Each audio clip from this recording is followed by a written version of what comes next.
welcome back.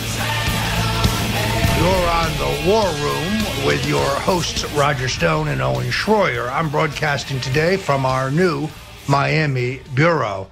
An interesting clip there with Governor Andrew Cuomo standing immediately to his right, our left, Port Authority Commissioner Kevin O'Toole and MTA Director Joe Lhota, two really fine Americans and good friends of us and of the show.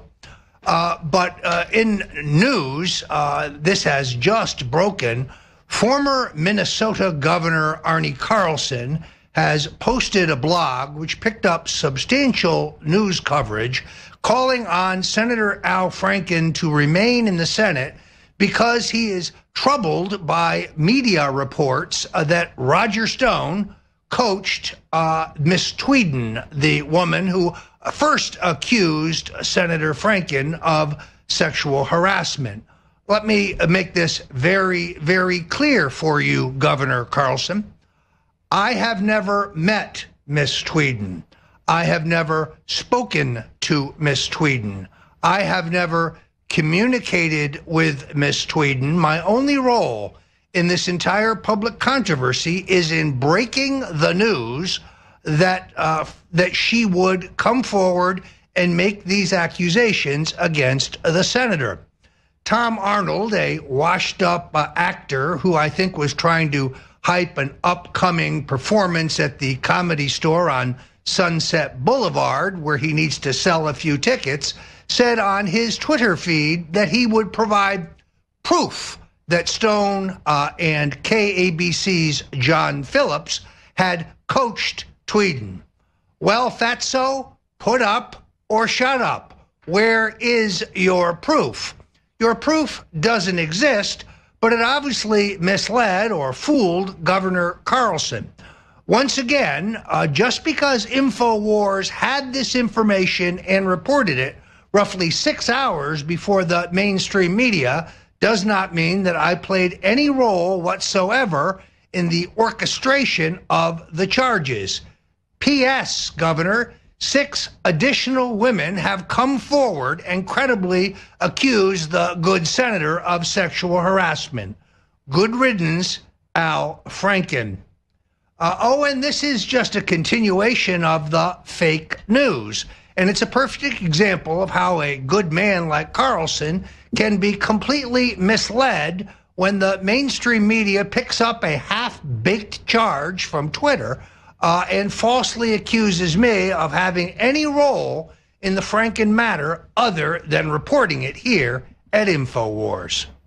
Well, let's be perfectly clear too, Roger. The one thing that we've been reporting on that continues to get proven right is that this is not about standing up for women who are victims of sexual assault. This is not about draining, the swamp of Hollywood with womanizers and people that take advantage of women. This isn't even about doing that in government. If it was, then they would be pushing to release the details from the $15 million+ of hush money that the taxpayers have spent on these sexual assault allegations inside the government. Roger, this is a total political stunt. We've been calling it from the beginning. The entire goal is to bring it back on Trump. And if we're not completely vindicated in that in the last 3 days with the Roy Moore accuser, fraudulent forged signature on the yearbook, and now today again, they're coming after Trump for these same allegations after they've created this environment where you just accuse someone and they're guilty.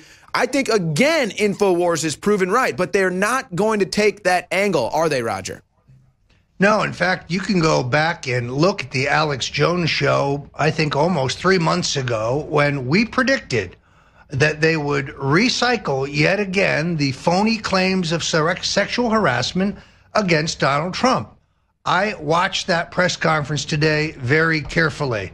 Not a single one of those women seems credible to me. They were stilted and very apparently coached, maybe by Tom Arnold, who knows? But someone has done a poor job. They are as uncredible as they were when they first cycled these charges during the election.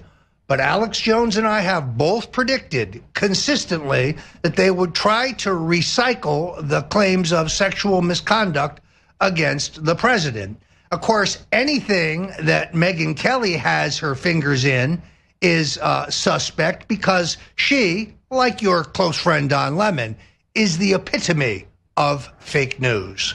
Yeah, and let's not forget that Megyn Kelly is dying in the ratings. I mean, this is a woman who has been basically thrust into the trash heap of media, a woman who hosted a presidential debate into the dump of media in just 1 year. That's been Megyn Kelly's ride. So she is desperate for ratings. She's desperate for attention. So, oh, really, Megyn Kelly would try to get these women on to boost her ratings and get a little energy in her show? Wow, wouldn't surprise me one bit.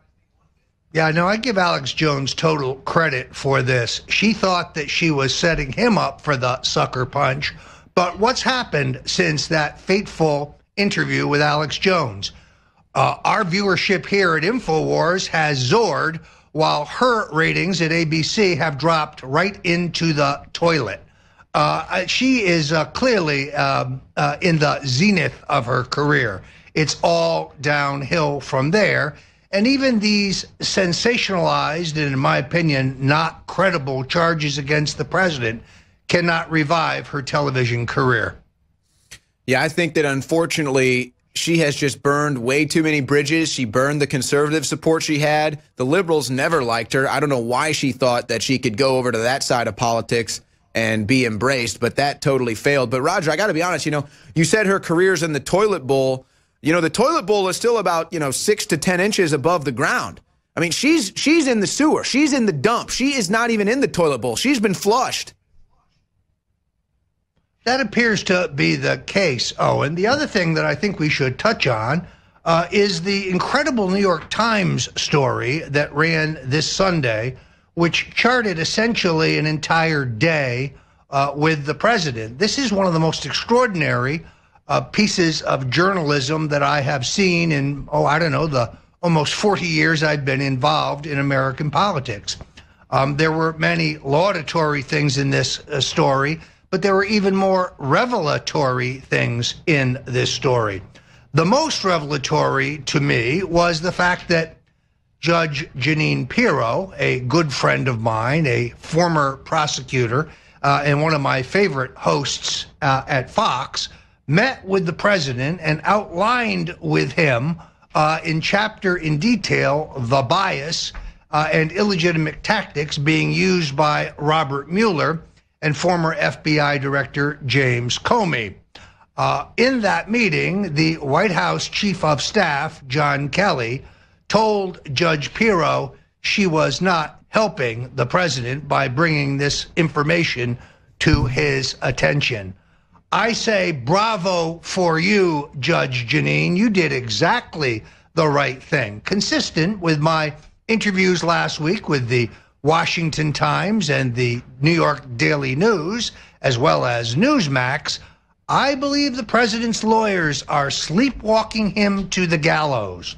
I believe that the strategy of unilaterally turning over hundreds of thousands of documents from both the White House and the Trump campaign, without even in some cases reviewing them, is merely giving Mueller the rope he needs to seek to hang our president. Now, we already know that Mueller is entirely capable of fabricating charges out of thin air. In this case, he has more than thin air to work with. Well, and essentially what they've done with this thing, it's like if I accused Roger Stone of speaking to Martians, so I'm going to investigate every investment Roger's ever made, and then if he tells me he invested on Tuesday, but it turns out he actually invested on Wednesday at 12:01 a.m., well, we got you. We busted you. And that's exactly what Mueller's doing. We're going to have Roger Stone on the other side. Do not go anywhere. This is the War Room, the latest White House intrigue. We're talking about it. Don't go anywhere. Welcome back. You're on the War Room here at InfoWars, and it's a perfect time to remind you that you can do all of your Christmas shopping at the Infowars.com store.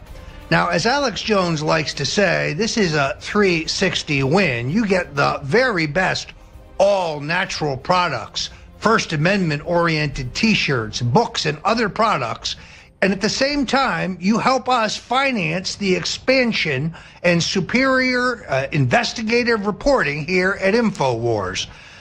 Believe me, the Christmas sales are off the charts. 50% off on Brain Force Plus, my favorite product. Now get a case of this and send it to your favorite libtard, because they need it even more than we do. But you have also the entire Super Blue fluoride-free product line at 50% off. These are real favorites in the Stone household, particularly the Super Blue fluoride-free toothpaste. In my experience, this is perhaps the best whitening toothpaste you can find on the market, and it's at 50% off, along with all of the Super Blue fluoride-free products. So for the very, very best oral health, and to see how the halogen iodine works far superior to almost anything you could buy at the local drugstore, go to the InfoWars store now and place your order. You buy 2 original Super Blue toothpastes and you get a free Super Blue bubble gum, which sometimes the younger members of our family like better than the original. But believe me, folks, you can help yourself and you can help InfoWars by going to the store now to do all your Christmas shopping. The other thing I wanted to mention here, Owen, that I think is most revelatory about this extraordinary New York Times piece that ran this Sunday, was the affirmation again that you get tomorrow's news today at InfoWars. You will recall that we were the first and only media outlet that correctly told the American people that the president's longtime body man, his alter ego, the last man who would see him at night, the first man who saw him in the morning, his longtime bodyguard, Keith Schiller, had been run off the job by General John Kelly, and that very specifically was because Schiller gave the president the link to a newspaper story that Kelly did not want the president to see.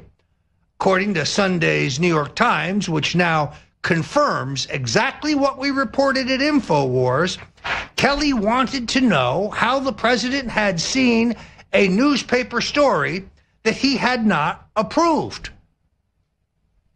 That almost boggles the mind, that the president can't decide what he wants to see and what he doesn't want to see, that General Kelly has to approve anything that the president sees in print.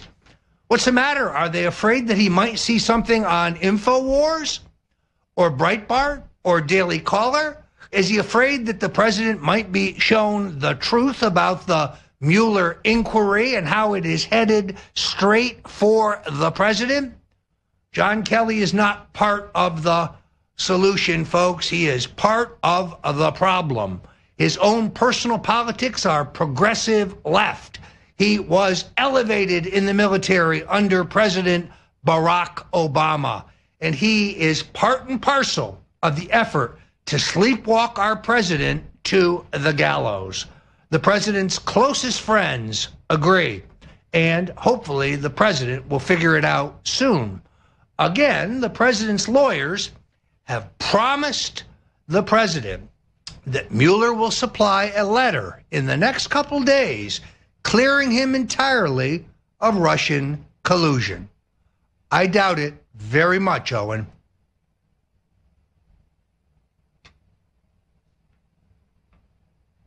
Can you hear me? Yes, there we have Harrison Smith. Harrison. Yes. Hi, Roger. How are you? Well, I needed to jump in here because I don't know how much you know about this, but Antifa had quite a clash with Owen recently, and so we went earlier today to the police department to file a report about them blocking his civil rights, and there was a little miscommunication, and the police have actually showed up here. So Owen is actually giving a statement to the police right now, so he had to step away, and he will be back very shortly. Oh, there, very good. There he is. Look, Antifa is a joke, but now is a good time to remind you that you can buy your anti-Antifa, anti-fascist, anti-communist, pro-freedom T-shirt at the Infowars.com store. This is one of my favorite Christmas presents for the patriots and the true believers, the freedom-loving members of your family. And you get a matching 3-inch sticker as well. So this is a limited edition T-shirt that is designed to trigger the left this November and beyond. I can think of no better present for the patriot in your family. While we are moving forward here, it is important to note that the president reacted angrily to the New York Times story because the story said the president watches a television 3 to 4 hours a day. The president denies that. In fact, in an incredibly pithy tweet, he said that he rarely watches CNN and MSNBC, and he particularly goes out of his way to avoid watching Don Lemon, who he called in a tweet the single dumbest man on television. Right on, Mr. President. I think you've got Don Lemon's number. You will recall it was Don Lemon's complaint to to Twitter that ended up with my lifetime ban on that social media platform. A ban that will be addressed in a lawsuit that will be filed in January. In fact, I would say several lawsuits that will be filed in January against Twitter. It's funny how the media is flipping out over the president's accusations of fake news. Watching today's White House news briefing was warming to the heart to see the elites on the receiving end of the attack for a change. So in any event, you're here at the War Room, and if Owen Schroyer is not in custody, he'll be back with me shortly.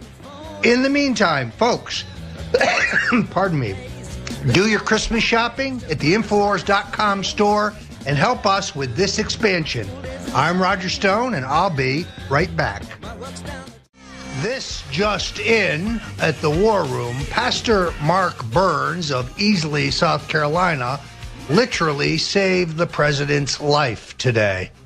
While Burns was meeting with the president in the White House, he noticed a large, white, and therefore poisonous spider running up the president's back towards his head.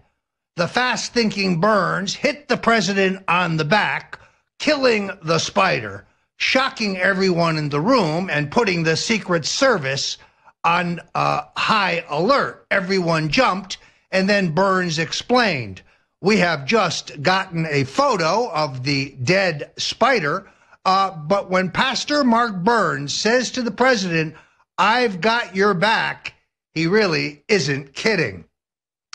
Joining us now, pardon me, from Orlando, Florida, the editor of the Central Florida Post, Jacob Engels. Jacob Engels is a young, crusading investigative journalist that we have featured here at InfoWars previously because of his fearlessness in the fight against George Soros. And he has broken a number of big stories in the past year. Jacob Engels joins us now. Jacob, welcome to the War Room. It's great to join you, Roger. So, Jacob, you have gone toe-to-toe with the Soros machine right there in Seminole County.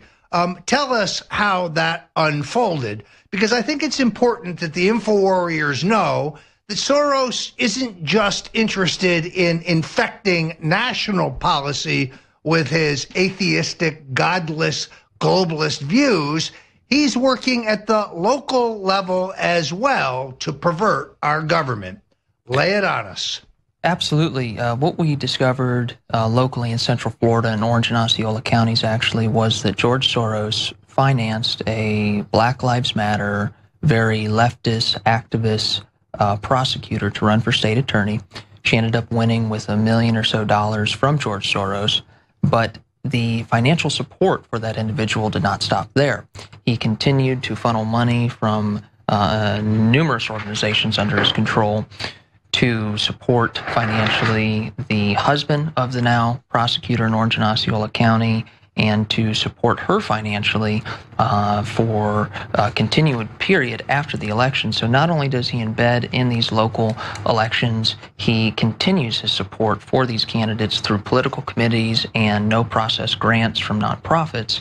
So when he latches on to a candidate and people think it's over at the election, it's not over. He continues to support them and manipulate them. And interestingly enough, this lady, first act as state attorney, she did not charge death penalty on a cop killer. So George Soros infects local politics. He's doing it on the local level, not just on the national level.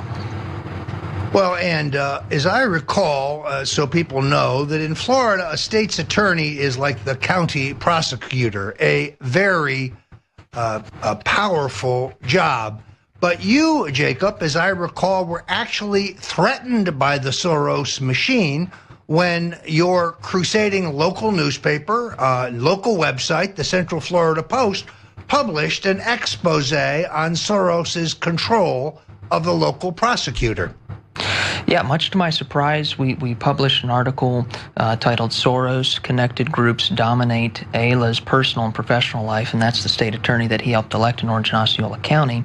And I got an email from his press shop threatening to sue us if we did not take down the article. And I don't think he quite understood that I'm the editor, writer, everything from the janitor to the president of my publication. So I said, no, I'm not going to do that unless you can provide me evidence that my claims and the assertions I made in the article were false. He provided no such information. Then he threatened to talk to my editor and go to my boss. And I said, well, that's me, and I'm not taking it down. So they try to bully through means of lawsuits, through personal intimidation, and I thought it was quite hilarious that George Soros was even worried about Central Florida Post, but I'm glad we put it on the map. Well, it's extraordinary. As I recall, the local prosecutor, the state's attorney that he successfully elected, has been crusading against the death penalty since the time of her election. It's a perfect example of why Soros has to be watched not only at the federal level, but also in our local politics. Now, you also had, as I recall, a breaking story regarding the Kelly Anthony case. Why don't you lay that out for the Info Warrior audience? You know, it's kind of funny because the state attorney previous to this Soros-backed candidate was Jeff Ashton, and everybody remembers him for scrubbing the Casey Anthony verdict. This is a guy who could not convict a clear case of Miss Anthony killing her child or being suspected of killing her child, and I uncovered the fact that he was on government time, and this was in 2015 when the Ashley Madison hack happened, that on government time he was visiting the extramarital affair website. He was visiting adult friend finder Ashley Madison on government time. So this was way before all the stuff is breaking now, where we're seeing in politics and Hollywood everything from pedophilia to sexual harassment. So I destroyed the Casey Anthony prosecutor, which gave way to Soros electing this Black Lives Matter activist prosecutor. So I'm a little to blame on dealing with this problem with Soros, but Orange County has had a tough row in prosecutors the past two go-arounds, and the current one, Aramis Ayla, Soros-backed candidate, is being sued left and right. She's spent close to $500,000 taxpayer funds on fancy attorneys and D.C. press shops to explain away the fact why she's not charging death penalty. This is the cancer that Soros brings to local politics that end up costing people hundreds of thousands of dollars and probably millions of dollars by the time her 4-year term is over. Of course, the way Florida politics works, the former prosecutor, Jeff Ashton, is now what? Running for judge. You see, they never go away. these career politicians go from office to office, but they never go away. Do you think that Ashton's campaign will be harmed by the revelations that he was visiting Ashley Madison and other adult-oriented websites on government time? Absolutely, because the one thing that we don't know is we don't know how many hundreds of men and women he contacted, because he was seeking group sex on one of the accounts, and he talked about having an extensive toy collection and some very lurid things that he was wanting to do with other people. So we don't know if he contacted 100 people or 500 people through this app. So if he were to become judge, it's a very serious case of a conflict of interest. Who's to say that somebody that he propositioned for sex with or without a financial incentive could appear before him in court? And until he releases all of the messages and all of the communiques he had with those individuals on those extramarital affair and adult websites, I don't think he really has any business even being a candidate. So there you have it. Jacob Engels from the Central Florida Post. Check out their website. This is a fine libertarian-oriented publication with a growing influence in Central Florida.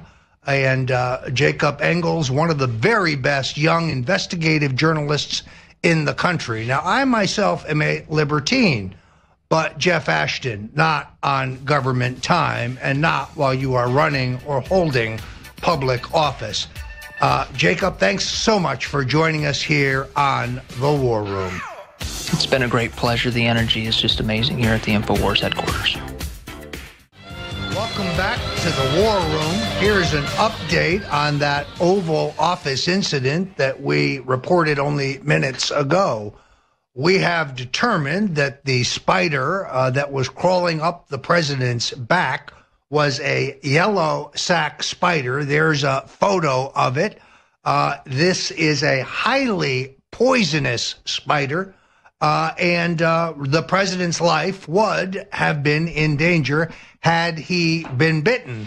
Thankfully, Pastor Mark Burns of Easley, South Carolina, an African-American evangelical pastor who is an early and fervent supporter of the president, saw the spider, acted quickly, clapped the president on the back hard, killing the spider. But of course, the Secret Service jumped. There you see Pastor Burns with the president. God bless you, Pastor Burns. You literally saved our president's life, and we are grateful. Alex Jones has said it earlier, but I want to reiterate it. The single best place for you to do all of your Christmas shopping is at the InfoWars store. You can not only get extraordinary products at deep Christmas discounts, but you can help us finance the expansion that you see here on InfoWars.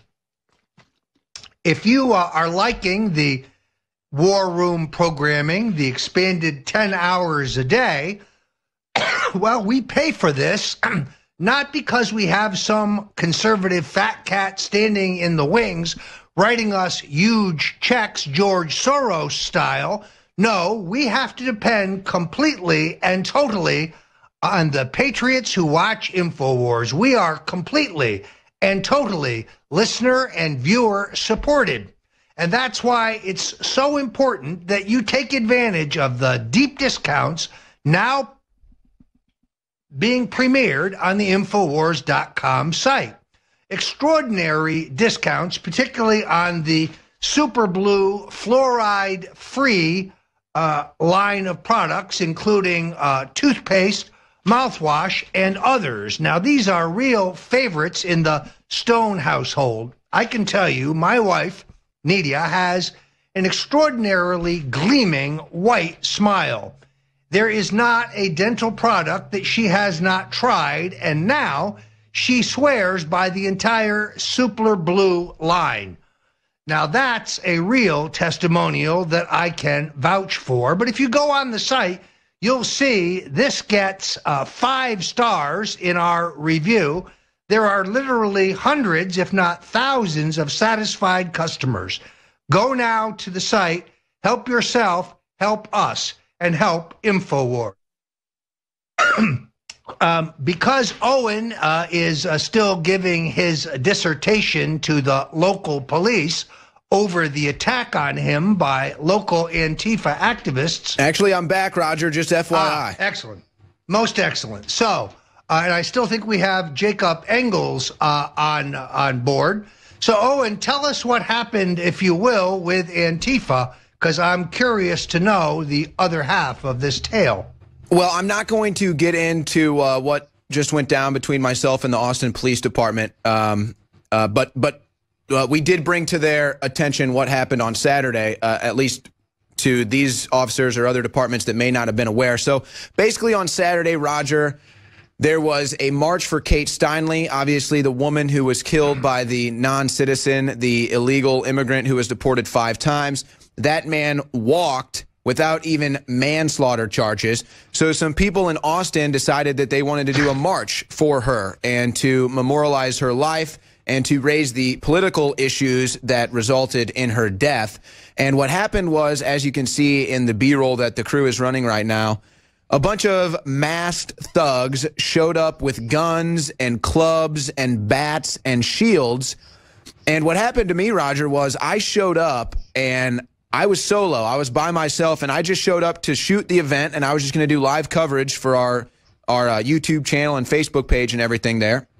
And I was immediately confronted by these individuals that you're seeing now. You got about 6 or 7 masked men specifically that were following me around and stopping me from going into the park. They were using shields, they were using clubs, flag sticks, bats, what have you, to try to stop me from getting in. There you can see right there, they form their wall and they start to shove me around with those clubs. There were also multiple men that had their rifles pointed in my direction that were scaring me and trying to intimidate me. So that was basically everything that went down. Now,